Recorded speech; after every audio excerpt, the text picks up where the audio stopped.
SVO Studios present කරන season 1 එකේ final episode එකේ ටේසර් එකේ සෙකන්ඩ් එක තමයි මේ තියෙන්නේ.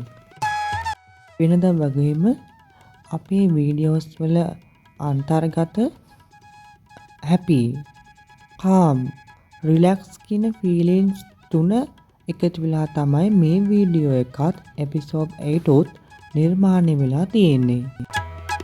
හිත සංසුන් කරගන්න වීඩියෝස් හොයන ඔයාලට ගොඩාක් වැදගත් වෙන වීඩියෝස් තමයි මගේ channel එකේ තියෙන්නේ.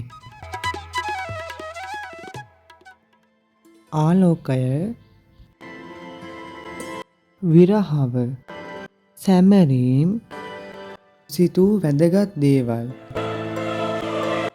ඒ වගේම අලුත් හමුවීම්, අලුත් පැතුම්, අලුත් ප්‍රාර්ථනා ඉටු වෙන නව දවසකට යන අලුත් වීඩියෝ එකක්.